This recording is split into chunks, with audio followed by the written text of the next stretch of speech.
As teenagers, we are at this phase of our life where we feel overwhelmed, where we feel like no one gets us, and where we feel pressure. We feel pressure from people who call our friends to want to live up to them, to want to live up to their standard. We also feel pressure from our family to want to do things right, to also want to live up to their standard. And oftentimes, this different pressure, these different feelings, this different emotion can make us feel stuck, can make us feel like we are alone, can make us feel like nobody gets us. But there's someone out there who cares for you. There's someone out there who is watching you and who really wants you to go through this phase of your life correctly as a teenager. So you are lucky you found this video, because once upon a time I used to be 13 years old. Once upon a time I used to be a teenager, and I gave my life to Christ newly, and I felt overwhelmed, I felt different, I felt confused. But God actually showed up for me by giving me different guides, by giving me different mentors who actually helped me to go through that phase of my life as a teenager. So in this video, I'm going to be spilling out all those guides and those advice that helped me back then. Hey guys, welcome back to the channel. If you are a returning viewer, hello there. Hi, I missed you so much. Welcome to another episode. But if you're a new viewer, hello, my name is Victoria and welcome to my channel, where we discuss everything on becoming a better version of yourself. So if that sounds like your jam, then let's go. Click the subscribe button right now.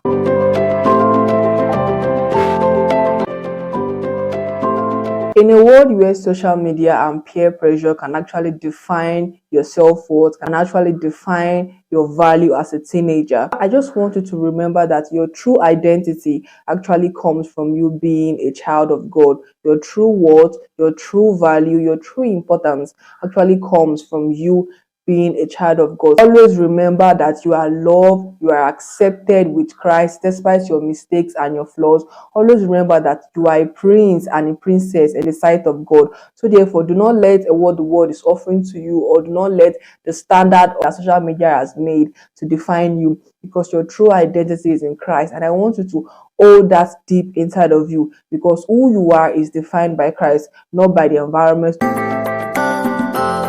As a Christian teenager, it is often easy to feel overwhelmed, and you feel frustrated, and you feel left out, and so you feel like there's no one out there who understands you. But I want you to know that you are not alone in your journey as a teenager and the decisions you make in your life. I want you to know that you are not alone. God is with you. God is standing with you. God hasn't left you. So always have that at the back of your mind, that anything that is going on with you, anything that is going on in your life, remember that you are not alone. God is with you. Because as a teenager, you can feel overwhelmed, like, there's no one who understands you. Believe me, I've been there. I was once a teenager. I was once 13. I was once 15 years old. I was once 16 years old. Once upon a time. But when you realize that you are not alone, that God is with you, this would help you to forge ahead.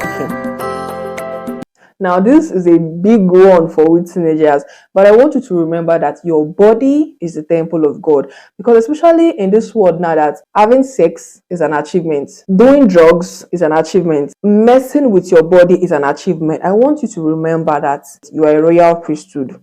You are someone that is of great value before God. So I want you to take care of your body like God is going to come down today. I know peer pressure are there. Okay. But if you are a girl or you are a guy and you've not had sex, then that means you are a child. If you've not had drugs, that means you are a child. If you've not done something like this, that means... I know this. These things really meant to be there, because this is what makes your teenage life. But I want you to always have this at the back of your mind, that this your body, it is actually not yours. God gave you this body for some time, and it's going to come back to receive accountability. Now, what would you tell him when he should come back and is asking you about how you took care of the body he gave to you? So I want you to always remember that your body is a temple of God. Take care of your body how you would take care of something that is really dear to you. Okay, let's say for instance now, your phone. My phone, you don't play with my phone, because my phone is actually like everything to me. I love my phone so much. Now, there are certain things that I would not do to my phone. There are certain things that I would not let anybody do to my phone, because my phone is special to me. That is also how you should also take care of your body, because this your body only get one body. If anything goes wrong with this body, then it's the end. It's not like there's a spare part somewhere. This is the only body you have. So I want you as a teenager, take care of your body. Having sex is not an achievement. Doing drugs is not an achievement. Messing with your body is not an achievement.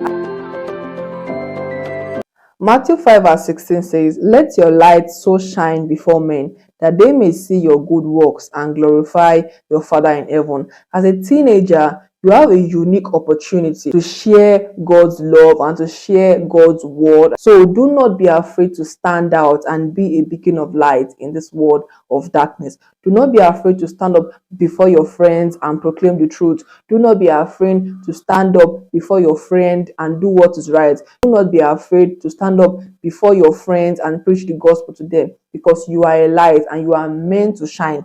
A light cannot be lit and be put under a basket. No, a light is meant to be lit and meant to be put on a place that is actually going to shine so bright for everybody to see. So I want you to remember that you are the light of God and you are meant to shine. Do not let anything hinder your light. Do not let what my friends will say, what will people say, what will people say when they see me doing this thing. I mean, this life, it is a personal journey. So let the world see you. Let the world see something spectacular in you. This is why God created you.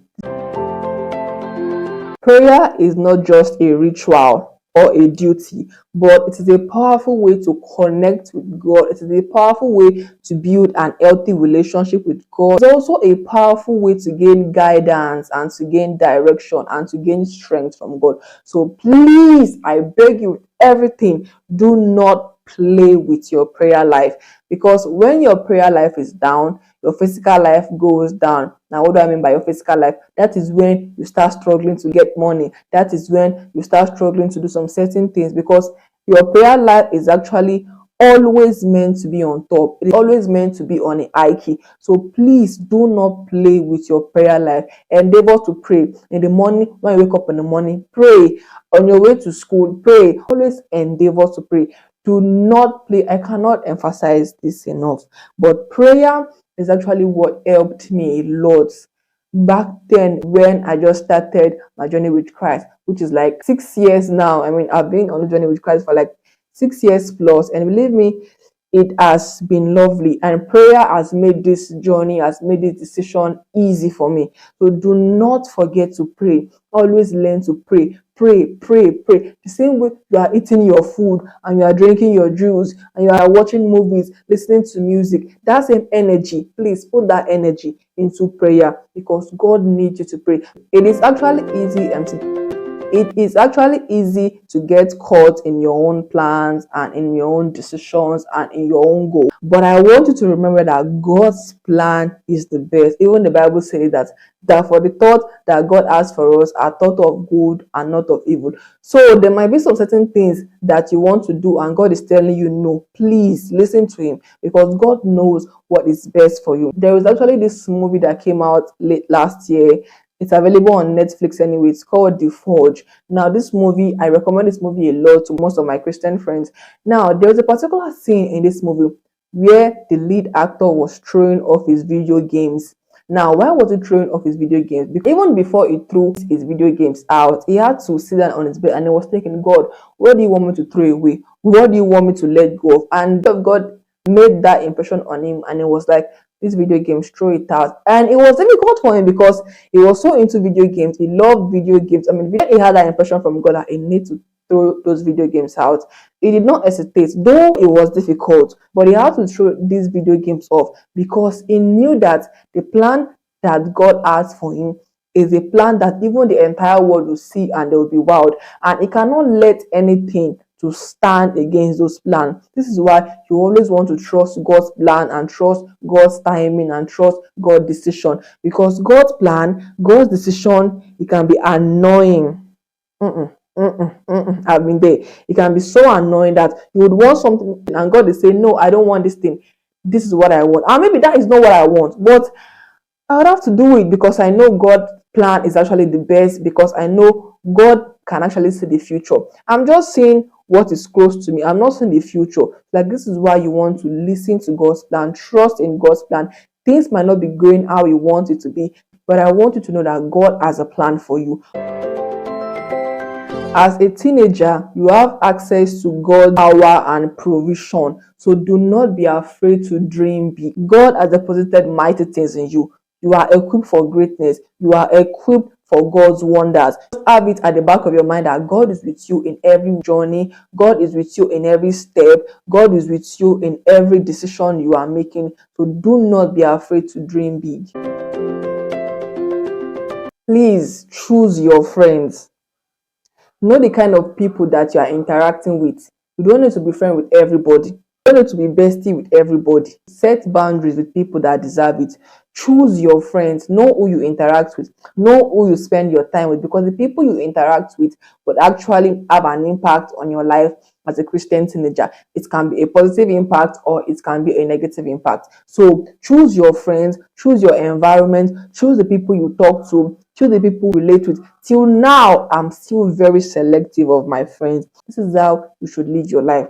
Be selective of the people you let into your life. Be selective of the people you let into your space. So I want you to always remember that the decision that you've made as a teenager to serve God is the best decision you can ever make in your entire life. So I want you to hold Christ with your entirety, with everything you've got, because when you start growing older and you start advancing in life, you would notice and you would discover that your decision now as a teenager is one of the best thing you've ever made. So if you enjoyed today's video, please give this video a thumbs up, subscribe if you haven't. I upload inspirational, motivational content like this every week and you cannot afford to miss it. So do all to subscribe if you haven't. Turn on your notification bell so you can be notified when I post a video, and I'll see you in the next one.